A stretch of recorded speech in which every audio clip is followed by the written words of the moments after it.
Өнөөдрийнхөө энэ өрөө амглан алтгая. Манай ярих өнцгт нэвтрүүлгийн ээлж дугаар эхэлж байна. Энэ удаа бид нэр сэтгүүл зүйн, ёс зүйн сэдвээр ярилцахаар зочтой студид орж ирүүлсэн байна. За би ингээд зочтой энэ талаас нь танилцуулъя. Монголын сэтгүүлчдийн нэгдсэн эвлийн гүйцэтгэх захирал Хадагтай Алтан Цэцэг. Парламентын телевизийн тоомч Лодой Самбуу. Монголын хэвлэл мэдээллийн зөвлөлийн соён сэтгүүл сайтын ёс зүйн хорооны дарга Ноён Сүхбаатар ийм улсад хүрэж ирсэн байна. За та бүхэн бидний урилгыг хүлээж авч хүрэлцэн ирсэн баярлалаа.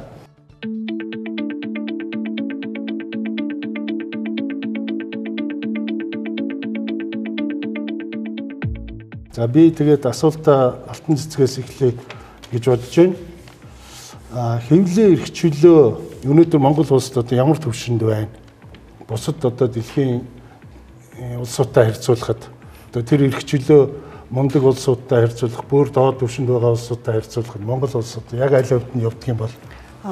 Дэлхийн хэвлэлийн эрх чөлөөний индексээр бол Монгол манайх одоо таны яриад байгаа тэр хамгийн эрх чөлөөтэй гэж үзэж байгаа Америк зэрэг улс орнуудаас бол Африкийн одоо буруу хөгжилтэй хөгжиж байгаа орнууд гэж ярьдаг бүх улсуудыг ингэж харьцуулаад гаргадаг л да индекс. Энэгээр манайх бол хагас эрх чөлөөтэй гэж гарсан байгаа. За дараагийн асуудал Сүхбаатаргаас асууя. Одоо энэ хэвлэлийн ёс зүй, сэтгүүл зүйн ёс зүй одоо манад бас ямар хэмжээнд байна? Та тэр талаар бидэнд ярьж өгөөч. Сүүлийн одоо 2 жил гаруй хугацаанд бол ялангуяа одоо манай соён сэтгүүл сайтын ёс зүйн хорон дээр ирж байгаа гомдол гэхэд бол нэлээд их ирж байна. Гомдлын одоо дийлэнх нь бас одоо шинээр энэ одоо тэр өсөж байгаа сайтуудтай холбоотой. Сайтуудад хүний нэр төр алдар хүндийг хутаасан энэ чиглэлд нь одоо гарч байгаа гомдлыг авч хэлцэж ингэж явж байгаа. За дараагаар нь бол яг телевиз, за сонин хэвлэл мэдээллийн бос байгууллагуудтай ч гэсэн одоо тэнд өөрийнхөө одоо нэр төрийг хорлоо гэсэн иргэн болгоомжлон гаргадаг. Өмнө нь бол энэ асуудал бол эрүүгийн журмаар ч юм уу иргэний журмаар явж ирсэн бол одоо энд бол цааш ийм соёлыг бий болгох. Энэ бол ганцхан Монголд биш одоо Европ бус орнууд бол байдаг зүйл. Монголд тэгээд харин ийм шин соёл бий болоод ингэ явж байгаа. Тэгэхээр ёс зүйн тухайн асуудлыг манай хөтлөгч хөндөж биднээс асууж байгаа нь олон улсын хэмжээнд бол нэг хэдхэн сэтгүүлчд хэдэн жилийн өмнөөс энэ ёс зүйн өдөр гэдгийг 9 дугаар сарын 19-ноос 30-ны хооронд бол тэмдэглэж ирсэн. Тэгээд 2 жилийн өмнөөс манайх Монголдо ёс зүйн өдөр гэж тэмдэглэж ирсэн.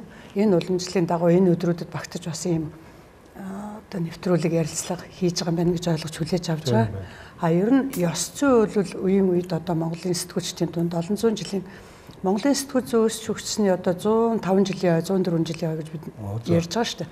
Тэгэхээр сэтгүүл зүйн өсч бий болсон цагаас эхлээл энэ ёс зүй бол одоо яригцаар ирсэн. Ер нь бол эрх үүрэг ёс зүй гэдэг л байнга л одоо альж талбар, альж салбар, альж ажил дээр альж хүний өмнө тавигдчихлээдэг асуудал байхгүй юу? Эрх гэдэг чинь бол хувь хүнд л ашигтай зүйл. Үүрэг гэдэг бол нийгэмд ашигтай зүйл. Тэгэхээр зэрэг ёс зүйн асуудал гэдэг дээр бол нөгөө хэвлэлийн эрх чөлөө гэдээ ярихаар сэтгүүлчид хэмжээ хязгааргүй характер эрх олоод авчлаа гэсэн үг биш. Бас үүнийхээ энтэйг адилхан маш өндөр үүрэг нийгэмдээ бас хүлээж авч байгаа байхгүй юу. Тэгэхээр олон улсын сэтгүүлчдийн одоо мэрэгжлийн нийгэмлэг гэж байдаг. Энэ нийгэмлэгээс бол энэ ёс зүйн асуудлыг нэг 4 үндсэн чиглэлээр анхаарах хэрэгтэй гэж кодлсон байдгийг. Хамгийн гол нь нэгдүгээр асуудал одоо бичиж байгаа мэдээлэл материал бол үнэн бодиттой байх хэрэгтэй. Яг үнэн бодиттой. Бид нар бол Монголдо бодиттой, тэгш тэнцвэртэй гэдэг нэг олон ургалж үзэл гэж яддаг шиг. Одоо энэ тал эсрэг байр суурь барьж байгаа энэ тал энийг зөвгээд үзэж гэн гэж үзэж байгаа бол одоо хоёр талаас нь мэдээлэл авч дундаас нь зөв гэж үзэж байгааг олон нийтэд мэдээлэх хэрэгтэй.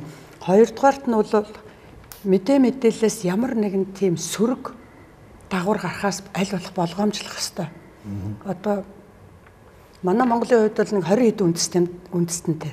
Ер нь бол дэлхийн нийтэд одоо яасан үндэс соёл одоо арьс өнгө одоо юу гэдгийг хэл бүх юмар ингээд харилцан адилхан биш. Энэ хүлээж авах мэдээллийг одоо ямар өнцгөөс яаж харж авах уу гэдгийг бол бас зарим хүнд одоо хэрвээ энэ бодиттой биш мэдээлэл өгчих юм бол ямар хортой үр дагавартай байх вэ гэдгээс бас болгоомжлох. Энд дээр чи бас нэг жишээ нэг хүн бүр амиа хорлоо яалаа. Тэгээ эн чинь нэг тийм өртөр үр дагавар гардаг байна шүү дээ. Тэгэхээр ийм байж болохгүй нэ гэж.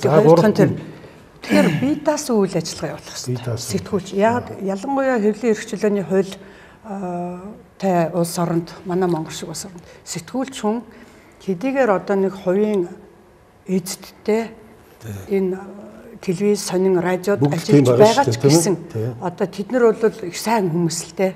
Одоо манай хэвлэл мэдээллийн салбарт хөрөнгө оруулалт хийж байгаа хүмүүст бид нар бол талархаж байгаа. А тэгвэл тэр нь дотор ажиллаж байгаа сэтгүүлчид одоо хэвлэл мэдээллийн ажилтан одоо энэ оператор, эвлүүлэгч, хэн байдгийг найруулагч одоо тоомч редакторууд бүгд бие даасан үйл ажиллагаа. Дөрөвдөх нь бие даасан үйл ажиллагаа гэдэг нь шүү дээ. Ямар нэгэн байдлаар мөнгөөр худалдагдаж болохгүй гэдэг одоо олон зүйлийг та бүхэн ойлгож байгаа шүү дээ. Тэгээд хамгийн гол дөрөвдөх нь хариуцлагатай, ойлгомжтой байх хэрэгтэй. Ийм үндсэн дөрвөн чиглэлийг дотор нь задлж ёс зүйн кодод явуулдаг байхгүй. Баярлалаа. За энэ одоо хувийн нэг телевизийн одоо ажилтны хувьд одоо энэ хүрээнд одоо танай телевиз жишээлбэл яаж ажиллаж байна? Ёс зүйгөө яаж баримталж байна? Тийм ээ? Тийм тэгээд хоёр оролцогчийн бас саналыг сонссон. Тэгээд ер нь энийг ярихын тулд нэг чих том сэдвүүлтэй тий эрхчлөө нөгөө талдаа ёс зүй гэж тий. Тэгэхээр энэ ёс зүй эрхчлөө хоёр бол тусдаа ярих асуудал биш гэдгийг манай бас захирал гүйцэтгэгч хэлж байгаа шиг байна. Тэгэхээр эхлээд эрхчлөө гэж юу юм бэ гэдгийг бүгд мэдэх хэрэгтэй юм шиг байна. Одоо манад ёс зүй алга байна гэдэгтээ манай одоо хорооны дарга санал нэг байна. Манай сэтгүүлчд маань санал нэг байна. Тэгэхээр яагаад ийм байгаа юм бэ гэхээр эрхчлөөний тухай ойлголт нь буруу байна гэж тийм ээ. Тэр эрхчлөө гэдэг бол хариуцлага. Эрхчлөө хариуцлага эрхчлөө юм бол ёс зүй гэдэг зүйл бол яг эндээс гаралтай юм аа. Тэгэхээр ёс зүй муу байгаа нь эрхчлөөний тухай ойлголт манай сэтгүүл зүйд маш буруу зүгээр чөлөөтэй задгаа байх гэж ойлгож ирснээс болоод өнөөдөр ёс зүй асуудлууд дээцэгтэй бол яригдж байна гэж ойлгож байгаа. За хувийн байгууллагуудын тухай энэ одоо үйл ажиллагаа нь ёс зүй тэрхэн нөлөөлдөг үнээс яаж гарах вэ гэж байна тийм. Тэгэхээр энэ сэтгүүл зүй өөрөө зорилготой байх хэрэгтэй. Жишээлбэл сэтгүүл зүйн бүтээл болгон зорилготой байх хэрэгтэй. Энэ зорилгоо ухамсарж байгаа цагт ямар хөрөнгө оруулагч байх вэ? Тийм ээ. Хин тэр телевизийг эзэмшдэг байх вэ гэдгээсээ болвол чухал гараад явчихна. Тэгэхээр энэ бол яг шууд бүхлээр нь одоо 100% яг энэ ёс зүй асуудал бол энэ хөрөнгө оруулагчаас хамаагүй гэж хэлж болохгүй. 100% хэлж болохгүй. Гэхдээ энэ бол 100% бас хамааралтай зүйл гэж бас хэлж болохгүй. За Сүхбаатаргаас энэ одоо энэ эвлийг үйл ажиллагааг зохицуулж яадаг одоо Монголд ямар эрх зүйн актууд байд, ямар хууль, ямар одоо дүрм журм юу байдгийг одоо та тэр талаар нэг ярьж өгөөч. Сони сэтгүүр энэ Монголын хэвлэл мэдээллийн зөвлөлийн удирдах зөвлөл гэж болсон юм. Одоо 15 хүнтэй бүтц байж байгаа. За энэ бүтцээс бол одоо бидний ажиллах тэр одоо гомдлыг ямар журмаар хүлээж авах юм. За ёс зүйн зарчим гэдгийг л баталж ирсэн. Тэгэхээр сэтгүүлчийг хариуцлагажуулах, өргөжүүлэх энэ тал дээр юм бол ёс зүйн энэ юм бол нэлээд одоо нарийн юм процедур руу орж ийн гэсэн үг. Энэ хүрээгээр ч гэсэн одоо манай иргэд маань хэвлэл мэдээлэл төр гарч байгаа өөрийнхөө одоо тэр гарсан юм ёс зүй зөрчлөө гэж ингэж үзэх юм бол хуулийн байгууллага руу нэг явдаг байсан бол одоо тэрийг багасгаад одоо шинэ хаалга хэвлэл мэдээллийн зөвлөл рүү хомдлон гаргах. Тэгээд тэнд бол одоо манай хуулийн байгууллагын юуг бол мэдэж шүү дээ. Нэг одоо гомдол гарлаа гэдэг гişнээ удаан гарч байгаа. Тэгэхэд бол яг хэвлэлийн зөвлөл бол гомдлыг хүлээж аваад тодорхой хугацаатай.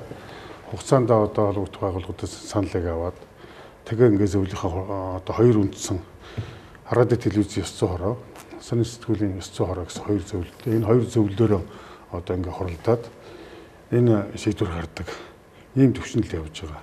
Тэгэхээр энэ бол бас Монголд бол нэлээд тийм шин соёл бас одоо манай иргэн хүн өөрийнхөө одоо эрхэнд хэвлэл мэдээлэл эрх салдлаа гэж үзэх юм бол хамгаалагдах нэг ийм одоо юутай улсаа л гэж үздэг.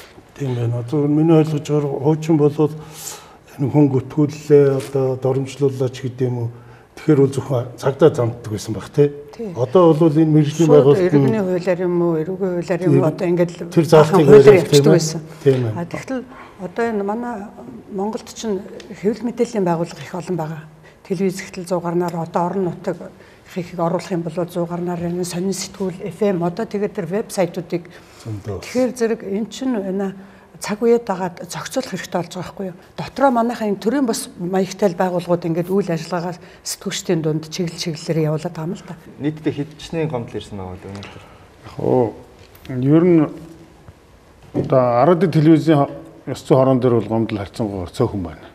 Тэгэхээр яг зүгээр энэ бол хэвлэл мэдээллийн байгууллагуудын төлөвчлөөс нэлээд асуудал явж байгаа. Зүгээр нэлээд одоо жинтэй тийм хэвлэл мэдээллийн хэрэгслүүд бол бас харьцангуйгаар цагтаг өөрийн ёс зүйтэй тэр хүрээндээ үйл ажиллагаа явуулж байвал тэндээс бол тийм гомдлын асуудал бол харьцангуй бага гарч байна. За манай сонин сэтгүүл сайт ёс зүйн хорон дээр зүгээр нэг удаагийн одоо өргөдлөхөд 26 одоо хэвлэл мэдээллийн хэрэгсэлтэй гарсан гомдол жишээл орж ирж байгаа шээ. Нэг удаа гэдэг юм. Нэг хүн одоо гомдол гарахтаа жишээл одоо ингэж шүү дээ. Би одоо шинэ бас одоо энэ нийгэмч сайт гэдэг бол одоо дөнгөж шинэ төлөвшөж байгаа эхэлж байна тийм ээ. Энүүтэйг холбогдуулаад манай Монгол за нэг их сурвалж гаргахад тэрийг дамжуулаад их олон бизнесээр хулаад энэ сайтууд тулгууртай тийм юм байна. Тэр нь болохтой зэрэг яг тухайн хүн гомд гарахаар бүгдтэй нь гаргаж байгаа. Энэ эхлээд гаргасан энэ дараа нь хуулсан гэхгүй. Тийм учраас ийм одоо тоогоор ярих юм бол энэ бол манай ахаар одоо өнгөрсөн жил ихэд бол нэг 80 хэдэн юу байсан.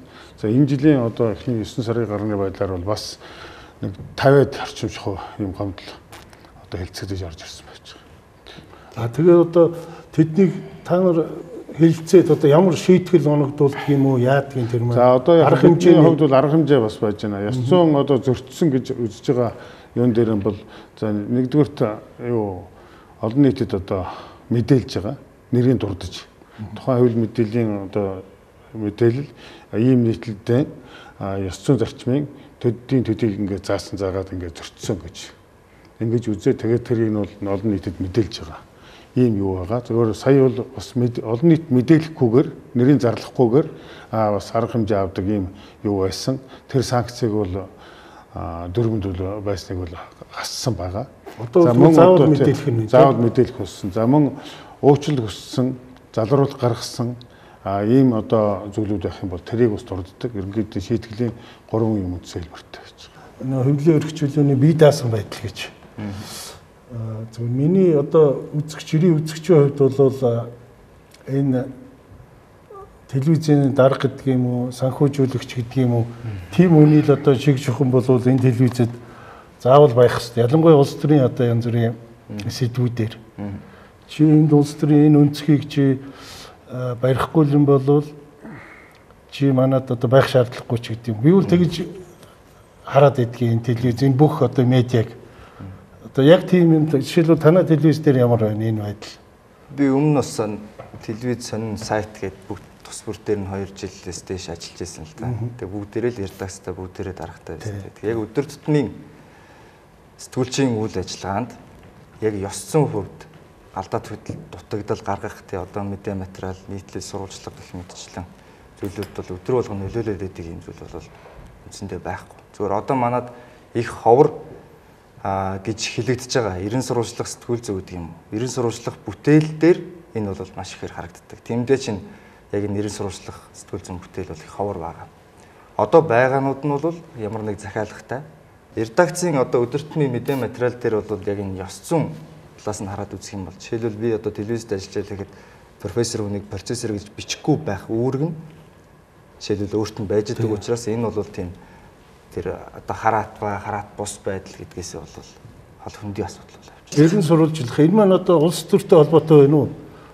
Одоо би бол зөвхөн улс төрийн сэдвтэй тийм нэвтрүүлэг тэр чиглэлийг л сонирхоод байна л да. Тэрнээс бол зүгээр нэг мэдээ ч юм уу те одоо нэг тэнд дэлгүүр нэгж гэдэг мэдэн дээр бол тэр эзэн бол мэдээж тэнд оролцохгүй нь ойлгомжтой л доо тийм ээ.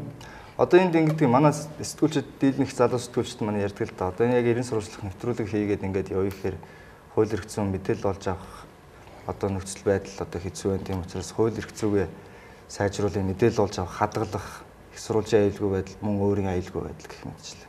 Маш олон шаардлагуудыг тавьдаг. Энд эргээд бас өөрийн бидний өөрсдийн хариуцлага ёс зүйн асуудал байдаг. Биднэрт мэдээлэл өгөх дургүй болж эхэлж байна одоо. Өөр ингээд авах боломжтой байгаа газар хүртэл бид нар мэдээлэл өчөөд авъя гэхээр энэ сэтгүүлчд машингуй үлдэг. Ингээд өөрсдийн нэр хүндээс шалтгаалсан бас хаалтууд байгаа. Энийг бас бид нар өөрсдөө ухамсарлах хэрэгтэй. Ер нь бол 90 сурвалжлах нэвтрүүлэг юунаас ерэн сурвалжлна гэдэг чинь өөрөө далд байгаа юм. Хайлуулах ер нь далд байдаг тийм ил биш юмыг л ил гаргах л зорилготой. Тэгэхээр энэ явж ингээд улс төрлөл ордог. Манайд яагаад улс төрлөө явж ороод идэх вэхээр төрийн мэддэг юм маш их байна. Төрийн мэдл оролцдгүй, төрийн гарахвал улс төрчийн ордгоо салбар гэж алга. Тийм учраас бүх зүйл төр болоод улс төрчийн үйл ажиллагаар ороод байгаа учраас энэ хэвлэл хэрэгчлөө ялангуяа одоо ерэн сурвалжлах сэтгүүл зүйн асуудал бол ялцгүй улс төртэй холбогдоод байдаг. Тэрнээс бол ерэн сурвалжлна гэдэг бол улс төрийн үйл ажиллагааг эсвэл төрийн байгууллагыг эсвэл хэнийг улс төрчийг одоо малтах тийм болдог учраас томруулдаг шил бариад явна гэдэг ийм салбар бол огт биш. За энэ алтан цэцэг захирлаас асууя гэж бодсон. Зүгээр энэ сэтгүүлчин байгуулагчийн 2 3 ч байлуу яалаа. Тэгээд нэг ингэж байгаа нэг нийлэхгүй байж тэгээд нэг нийлээд нэг эвлэлтэй болсон тий. Тэгээд тэр талаар нэг жоохон сонирхолж. Яг нөгөө социализмын үед чинь манайх би ч одоо социализмын үед бид нар Монголын сэтгүүлчдийн холбоо гэж байсан байна. За. Тэгээд Монголын сэтгүүлчдийн холбоо ч явж байгаад нөгөө Даштан дугаан энэ нөгөө 90-ад оноос чөлөө тарчсан сэтгүүлчдийн холбоо гэж давхар байх байсан. Ингээ 2 холбоо яваад байхгүй юу. Тэгээ 2000-ад оны ихээр тэр 2 холбоогоо нэгтгэж аваад нөгөө Монголын сэтгүүлчдийн холбоо, чөлөө тарчсан сэтгүүлчдийн холбоо хоёр чинь нэгдэж аваад Монголын сэтгүүлчдийн нэгдсэн эвлэл нэртэй болсон байна. Тэгээ нэгдсэн эвлэл гэж нэрлэсэн. Тэгээ энэ таны 2 байгууллагыг би энд гайхаад байна л да. Монголын хэвлэл мэдээллийн зөвлөл нэгдсэн эвлэл гэдэг энэ нэг одоо үүрэг функцэнд давхцсан юм байна уу байхгүй энэ эсвэл би Монголын сэтгүүлчдийн нэгдсэн эвлэл гэдэг чинь сэтгүүлчдийнхээ мэргэжлийн эрх ашигыг хамгаалсан байгууллага. Мэргэжлийн эрх ашигыг үндсэндээ хамгаалсан. Тэгээд сургалт одоо бүх асуудал орно. Энэ Монголын хэвлэл мэдээллийн хэвлэл мэдээллийн зөвлөл гэдэг бол 2 жилийн өмнө байгуулагдсан. Би 66 жилийн түүхтэй байгууллага яриад шүү дээ. Монголын сэтгүүлчдийн нэгдсэн эднийг 2 жилийн өмнө. Яагаад гэвэл бодит байдал нөхцөл орчин шаардж шít ёс зүйн зөвлөлттэй байх. Шинээр төрөн гарсан байгууллага бол гарцаагүй цаг үеийн шаардлага захиал гарал гарч ирж байгаа байгууллага байхгүй. Энэ байгууллага гарч иртэл ёс зүйн асуудал манай дээр л байсан. Тэгэхээр шинэ хэвлэл мэдээллийн хэрэгсэл одоо нэгэнт яриад гисэн шинэ хэвлэл мэдээллийн хэрэгсэл үүслээ шүү дээ энэ вебсайт. New Media гэж Instagram одоо Facebook юу эдий YouTube одоо эдгээр бид нар гар утас таблет юунаас л бол юунаас бид нар мэдээлэл цацаад байна. Тэгээ вебсайтыг бол одоо захын залуучууд ингээд бараг л байгуулдаг, хийдэг болцсон байна. Тэгэхээр үүнтэй холбоотой ёс зүйн асуудлууд түрүүнд Сүхбаатар дарга ярьж байна. Төлөвшчихсэн байгууллагууд жишээлбэл манай Монголын үндэсний телевиз 50 жилийнхээ өчигдөр уржигдрахыг хийж байна. Тэгэхээр BBC-гийн төлөөлөгч ирээд бид нар 100 жилийн түүхтэйгээл яриа зогсож байна. Ингээд ийм олон жилийн түүхтэй шатамжлагтай яваад төрөд ирсэн байгууллага чинь төлөвшчихсэн, тогтцсон, өөрсдийн гэсэн дотоод ёс зүйтэй, этиктэй юм болцсон байна. Шинээр гарч ирж байгаа энэ юм хэвлэл мэдээллийн хэрэгсэл чинь ёс зүйн асуудлыг одоо төлөвшүүлэхэд гаднаас ингээд давхар нөлөөлөхгүй бол эн чинь ингээд нэг Монголд Улаанбаатарт яриад байгаа юм биш, Монголд яриад байгаа юм биш, дэлхийн нийтэд яриад байна шүү дээ бид нар. Энд болсон болоогүй мэдээлэл цацхтал тэрний сайн болоод сөрөг тал нь бол тодорхой шүү дээ. Энэ дээр уучлаарай. Энэ дээр хамгийн гол энэ ёс зүйн зөрчиж байгаа байгууллага юу гэхээр би энэ сайтууд юм уу гэж бодоод байгаа юм. Тийм одоо энэ дээр жишээлбэл танаа энэ зөвлөлөөс эднэрийг бүртгэлжүүлээд одоо тэр хариуцах эзэн хийм тэдэрт ингэж бүртгэж авсан юм байгаа юм. Тэгэхээр яг наад чинь бол маш одоо нарийн тийм юу вэ? Зөвхөн ингээ бидний үйл ажиллагааг харах юм бол бүх ирж байгаа гомдол бол хэн одоо аль телевиз гаргасан, аль одоо сонин сайт гаргасан гэдэг нэг төрлөөрөө тэгээд энэ дээр бол ямар зөрчөөгүй юу гэдэг чинь зөвхөн Сүхбаатар ганцаараа яриад хэлдэг. Манай сонин сэтгүүл сайт ёс зүйн хороо бол 15 гишүүнтэй. 15 гишүүнээс одоо 11-ээс доошгүй нь одоо цуглаж иж хурлаа хийдэг. Тэгээд тэр 11 хүн бол тухайн одоо тэр хэвлэл мэдээллийн хэрэгслийн гаргасан одоо гомдол гэж иргэнээс гаргаж байгаа тэр гомдол үндэстэй юм үндэсгүй юм хэлцэх үндэстэй үгүй. Зарим тохиолдолд бол сэтгүүлч зөв бичсэн байх юм бол сэтгүүлч ёс зүйн зөрчөөгүй энэ бол зөв ажиллажээ гэдгийг нь бол аль биесээр тэр хурлаа шийдвэр гарна.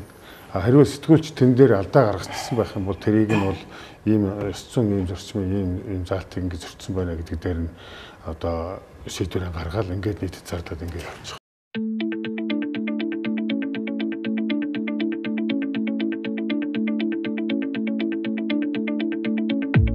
Хэвлэл мэдээллийн аль нэг салбараас асуудал үүссэн тохиолдолд хандаж очиж энэ бол ёс зүйн асуудлаа, энийг одоо яах вэ гэж очдог. Тэгэхээр миний бодлоор ёс зүйн хэвлэл юу веб сайтынхан байна шүү дээ. Хөгжлийн холбоо, веб сайтын холбоо гэдэг энэ ч бас дотроо хэд хэдэн холбоотой. Тэр холбоотойхон өөрсдийнхөө нэрийг жагсаагаад хэд хэдээр манай Монголын сэтгүүлчдийн нэгдсэн хэвлэлд бүртгүүлж байгаа. Монголын сэтгүүлчдийн нэгдсэн хэвлэлийн одоо харьяаны гэх юм уу Монголын хэвлэл мэдээллийн хэрэгслийн айлн дээр нь ч орон нутагт ч Улаанбаатарт ч одоо хаанч ямар нэгэн ёс зүйн асуудал гарвал яг тэр багц ёс зүй гэдэг тодорхой асуудлаар эднэр дээр очиж ханддаг байхгүй юу? Гэхдээ яг өөрөө чи хэлж байгаагаар тэр бүртгэлжүүлэлт гэдгийг бол би бас ингэж харлаа л да. Зүгээр одоо яг Монголд энэ хэвлэл мэдээллийн ёс зүй зөрчиж гэнүү зөрчөөгүй дээр одоо аль салбар дээр жишээлбэл одоо сонин сэтгүүл сайт гэдэг над дээр бол 3 төрлийн байлаа гэх тийм ээ. Аль чиглэл дээр нь илүү гомдол гарч ийнэ гэдэг юм харахад бол анализ хийхэд сонин сэтгүүл бол харьцангуйгаар бол Монголд одоо бас цөөхөн байна. Яг одоогийн бодтойгоор сэтгүүлтэй холбогдсон гомдол ирээгүй байна. Сонинтой холбогдсон гомдол бол 10-ын дотор ирсэн. Тэгээд одоо бараг 100-ны 70-80% нь бол одоо шинээр байгуулсан сайтуудтай гарч байгаа. Сайтууд дотор нь бас юм байгаа. Тэр төлөвшөлтийн асуудлыг бид рүү хэлсэн нь бол одоо нэлээд одоо олон одоо хангалттай ийм сайтууд бол бас сэтгүүлчд нь бас тэр ёс зүйн зарчмыг баримтлаад ингээд явж байгаа.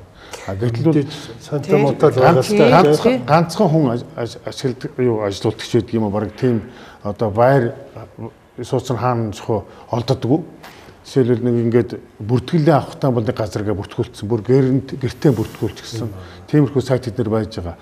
Тэн дээр бол их зөрчил гарч байгаа. Тэн дээр жишээлбэл харахад одоо жишээлбэл энэ нэг их сурвалжаас авлаа гэхэд танаас зөвхөн аваад алтан цэцгээс бас давхар авчиж энэ юу нийтлэл одоо очих гэсэн. Тэгж баталгааж болохгүйгээр хийж байгаа ч юм уу. Тэнцвэртэй мэдээлэл байхгүй байгаа ч юм уу. Зөвхөн нэг талыг барьж байгаа ч гэдэг юм. За зориуд одоо нэг түрүүний улс төр гэдэг шиг юу нэг юмыг харлуулахын төлөө хийж байгаа бас тийм одоо юмас л энэ зөрчлүүд гараад байна. Тэр бол ялангуяа сайтууд дээр бол нэг хүн рүү чиглэсэн, нэг байгууллага руу чиглэсэн ч гэдэг юм. Тэр бол их байгаад байгаа юм. Бидний нэг энэ ёс зүйн зөрчил одоо байсаар байгаагийн шалтгаан яг одоо түрүүн бид хэд ярьж байгаа сэдв байна. Бид нар дандаа үр дүнтэй нь хариуцлага тооцдог. Энд ёс зүй зөрчсөн юм байна. Тэгвэл тэнтэй хариуцлага. Ингээд араас нь хөгөө явдаг тийм. Бид нар нэг шалтгаан руу навч үзэхгүй. Өөрөөр хэлбэл бид нар хүн гүтгээд худлаа мэдээлэлтэй худлаа гарчигтай мэдээлэл ингээ гаргаад тавихад хүн итгээд байна гэдэгт л асуудал шалтгаан тэнд байна. Яг тийм юм хүлээж авдаг маш имзэг ийм олон нийтэд ийм иргэдтэй байгаа нь одоо бидний даалгавар юм болов гэж би боддгийг. Өөрөөр хэлэх юм бол одоо бид чинь сэтгүүл зүйн үндсэн үүрэг байна шүү дээ. Бид нар соёнгийн гөрөлх болон ойлголт таниулах. Манай нийгмийн одоо ерөнхий боловсролын төвшин бага байна. Боловсрал гэдэг чинь бас их өргөө ойлголт болоо явчихна. Ерөнхийдөө мэдээллийг тунгаан шүүх өөрийн гэсэн одоо өөрийнхөө ингэж тунгааж шүүж бодох гэдэг юм хэрсүү тэр чанар их дутагдмал байна. Өөрөөр хэлбэл сэтгүүл зүйн түүхтэй гэж чацуу одоо энэ нийгэм байгаа нь одоо би яг өмнө ирэхэд шулуух хууль гэдэг энэ манай энэ сэтгүүл зүйн салбарын л одоо бүтээгдэхүүн бидний нийгэм байна гэж. Өөрөөр хэлбэл худлаа одоо Сүхбаатар руу бол тийм юм аа гэдэг би худлаа мэдээллийг өнөөдөр Facebook дээрээ тавихад л тэрийг үзэж байгаа 100 хүний 90 хүлээж авч итгээд байгаа асуудал. Тийм итгээд байгаа учраас тэрэндээ буруу мэдээлэл өгөхгүй. Энэ дээр нэг юм хэлээ. Сэтгүүлч хүн чинь өөрөө тодорхой үүрэг хариуцлага үүрж энэ мэрэгжлийг сонгож авсан шүү дээ. Тийм яг үнэ. Тэгсэн мөртлөө тэр чинь өөрийнх нь хүн одоо заах мэрэгжил том юм яхаа байх. Хүний бас цаагаар хүмүүжил төлөвшөл одоо нийгмийн өмнө хүлээх үүрэг гэж байна. Тэгээ сэтгүүлч хүн гэдэг чинь яхаараа худлаа гарчтай худлаа мэдээ өгөх хэрэгтэй. Харин тийм. Тэр чинь сэтгүүлчийн буруу. Тийм. Чи тэрийг хүлээж авч байгаа 90% тэр нийгэмд байна гэдээ яриад тах юм. Тэр тавьж байгаа хүний чинь буруу шүү дээ. Тий харин тийм. Сэтгүүлчийн буруу гэдгийг бид нар мэдээд хэдэн жил болж байгаа вэ? Бүр сэтгүүл зүйн анх үүсгээс эхлээд сэтгүүлчийн үүрэг гэдэг чинь ингээд явж ирсэн ба шүү. Бид нар мэдсээр байгаа юм яагаад алдаад байгаа вэ гэдэг дээр чинь асуудал байна шүү. Тэгэхээр бүгд ингээд сэтгүүлчгээд одоо та мэрэгжил сонголтоос нь эхлэх чинь тий сэтгүүлчийн үүрэг болохоос за тэр хүлээж Сүхбаатар гоё хэлсэн. Зүгээр одоо энэ хэвлэл мэдээллийн салбарынхны нэг талдаа буруутай. Ер нь нэр нь бол энд буруу нь бол сэтгүүлчдээр ч юм хэвлэл мэдээллийн салбар дээр гэж байгаа. Гэтэл Монголын нийгэм өөрөө ялангуяа улс төрчид ч юм уу одоо сүүлийн үед хуулийн байгууллагууд гэдэг юм уу тийм ээ хэн нэг ерөөсөн зориуд ингээд захиалахтай харлуулах юм пиар хийдэг байхгүй. Тэрэн дээр одоо манай сэтгүүлчид ороод бичиж байгаа. Тэр одоо энэ гэмт хэрэгт ингээд бичиж ч юм уу энэ одоо тийм буруу хийсэн гэмт хэрэг ингээл юмнууд нь ярьж байгаа шүү дээ. Нийгэм харахад бол хэвлэл мэдээллийн тэрийг харахаараа энэ өстой аимшигтай юм хийжээ гэж харахаар юм хийцэн. Гэтэл нөгөө аимшигтай юм дараа нь яг хийж үгүй юу гэхээр юусэн байдгүй. Төр зуурын тухайн хүний нэр хүндтэй холбогдсон юм. Тэгэхээр манай салбар мөн үү? Тэгэхээр нөгөө сэтгүүлч чинь ёс зүгээ бие даасан үйл ажиллагаа явуулахгүй сэтгүүлч хүн өөрөө сэтгүүлчийнхээ үүрэгт ажлыг хийж чадахгүй л байгаа байхгүй юу? Сэтгүүлчдийг бас шууд буруутгахад бас хэцүү байгаа юм. Сэтгүүлчдийн чинь удирдлага нь санхүүжүүлэгч нь улс төрчид тийм ээ? Тийм байгаа. Голцоо тодорхой одоо эдийн засгийн өндөр чадамжтай улсууд ингээд эзэмшиж байгаа учраас тэдний одоо зорилготой тэдний захиалгатай гар хөл болж юм явж байгаа. Тэгэхээр одоо яг тэр хэдхэн төгрөгийн одоо цалин аваад ажиллаж байгаа амьдралаа яаж байгаа тэр хүний хийх юм хийхээс өөр тэгтэл бас тодорхой тийм баримтыг хараад эргээд одоо буруу зөвийн тэр шүүхээсээ илүү тэр юм хийгээ гаргачихсан. Гэхдээ энэ дээр бол хэвлийн зөвлөл байгуулснараа нэг зүйл бий болсон. Одоо эргээд яг жишээлбэл одоо лодой сам гэдэг сэтгүүлчдийг бид нар буруутгахгүй. Энэ хүний одоо тэр бичсэн хэвлэл мэдээллийн хэрэгслийг л энэ дээр ярина. Тэгэхээр хэвлэл мэдээллийн хэрэгсэл гэдэг чинь тэрний цаана тэрний үүсгэн байгуулагч эзэдийн асуудал эдэр гэдэг редакцийн асуудал давхраад орж байгаа байхгүй юу?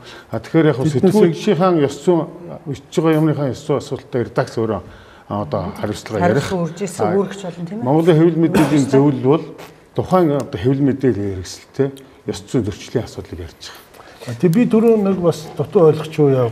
Гол санкц нь юу вэ? Одоо тэр энэ редакц буруутжээ, буруу мэдээлэл тавьжээ гэдэг. Тэгээд гол одоо тэр хүлээх санкц нь юу вэ? Энэ чинь бол одоо цэвэр юу шүү дээ. Одоо олон нийтийн сайн дурын юм байгууллага нэг талдаа. Тийм ээ. Энэ бол ямар нэгэн төрийн байгууллага ягаад хуулийн хариуцлага хүлээгээд торгуулж юм уу ингээд яадгүй. Гэхдээ ер нь хэвлэл мэдээллийн салбарт ажиллаж байгаа хүмүүсийг аварч байгаа нэг. Одоо өмнө би жишээлбэл хүний нэр төр авдрын дээр хэрэгцээ хамгаалт гэсэн сэдвээр би докторийн ажил хийсэн. Энэгээр ингээд яхад би өдрийн сонинтой хараад ингээд яхад их олон одоо гомдлууд орж ирж ирсэн. Жишээлбэл сэтгүүл тасрынцэн юу шүүхээс 300 сая төгрөгийн одоо хохирол ингээд юу гарлаа гэж 300 сая төгрөг нэхэмжилж яхад шүүх 3 сая төгрөгөөр ингээд торгоо гаргаж байгаа байхгүй юу. Тэгвэл тэр сэтгүүлчийн тэр юмыг бол одоо энэ ийм зөвлөл байгуулснаар бол сэтгүүлчийн хамгаалчих юм. Эхлээд энийг бол эрүүгийн юм уу тэр иргэний одоо журмаар одоо даагчид торгуул одоо тийм юмд орохоос өмнө мэрэгжлийнхээ ёс зүйг чи зөрчсөн зөрчөөгүй гэдгийг энд одоо шүүгч ийм боломжийг л одоо энэ зөвлөл байгуулсан. Та тэгээд түрүү нөгөө яалаа шүү дээ олон нийт зарладаг гэх тээ. Одоо тэр шийтгэл нь ердөө тэр л юм биш үү тээ. Ердөө энд бол одоо тухайн одоо хэвлэлийн нэр нь заагдаад буруу юм хийсэн бол тэрийг зарлчих. Энэ бол явсаар байгаа. Энэ одоо ганцхан юм хэвлэлийн зөвлөл бол одоо дэлхийд нэлээд олон байна. Энэ бол төлөвлөсөн тийм ээ. Швед одоо Герман эднэр төлбөр 60 70 жил ингээ байгуулагдаад явчихж байгаа. Тэдний арга хэрэгсэл бол бас л энэ. Монголын хэвлэлийн зөвлөлийг байгуулахдаа бас бид нар бол дэлхийд дээр энэ ийм зөвлөлүүд ямар байна гэдгээс олон жил судлаад тэрний одоо үндсэн дээр л ингээ хийдэг явж байгаа. Баярлалаа. Сэтгүүлчтэй сэтгүүл зүйн талаар одоо юу хэлмээр байна. Одоо уриалга маань хийж юм. Тэгэхээр өнөөдөр нэгэн тал одоо Монголын сэтгүүлчдийн сэтгүүл зүйн салбарын ёс зүйн асуудлаар бид нар ярьж байгаа болохоор нийт сэтгүүлчд Монголын нийт сэтгүүлчд маань хамгийн түрүүнд одоо хэвлэлийн эрх чөлөөний хууль миний эрх чөлөө гэж бодохоос илүү миний үүрэг юу вэ? Би ер нь хүнд үйлчлэх ёстой вэ гэдгийг хамгийн түрүүнд бодож явах хэрэгтэй. Хамгийн ёс зүйтэй сэтгүүлч бол нийгэмдээ л үйлчлдэг. Нийгэмд үйлчлэнэ гэдэг чинь одоо олон нийтэд үйлчлэнэ. Та хаач телевизэд, радиод, вебсайт одоо хаач ажиллаж болно. Та өөрөө үнэхээр жинхэнэ сэтгүүлчин нийтийг мэдээлжүүлэх өөрийнхөө үүрэг би сэтгүүлч болно гэж таны сэтгэлийн дуудлагаар мэргэжлийн дагуу ажиллаж байгаа бол сэтгүүлчин энэ нийгэмд ямар өөрчлөлт авчрах ёстой юм, яаж манлайлах удирдах ёстой юм, яаж мэдээллийг үнэн бодиттой өгч тэгш тэнцвэртэй бодиттой мэдээллийг олон нийтэд хүргэх юм, яаж бие дааж яг сэтгүүлчүний шугамар ажиллах ёстой гэдгээ байнга бодож ажиллаж явна хаа гэж найдаж байна. Ингээд нийт Монголынхаа сэтгүүлчдэд ажлын өндөр амжилт хүсээд та бүхэнд хамгийн одоо ёс зүйтэй, хамгийн гэгээлэг, хамгийн сайхан нийгэм зохицлон байгуулахад хамгийн өмнө фронтод идэвхтэй явна гэдэгт найдаж байгаа дахин илэрхийлье. За баярлалаа. Би хөтлөгчийн хувьд бас энэ ялангуяа улс төрчдөд нэг хэлмээр үг байна. Уриалга гэх юм уу? Хамгийн муухай юм та бүгдээс гардаг шүү. Одоо тэрийгэ болооч сэтгүүлчдийг нь тэр бие даасан эрхчлөөтэй байдлыг хангаж өгөөч та бүхэн гэж бас улс төрчдөөс уриалмаар байна. Өнөөдөр манай нэвтрүүлэг өөр өндөрлөж байна. Бидний урилгыг хүлээж авч ирсэн та бүхэнд баярлалаа. Ажлын өндөр амжилт хүсье. Үзэгчдээ дараагийн нэвтрүүлгээр уулзтраа. Түр баярлалаа.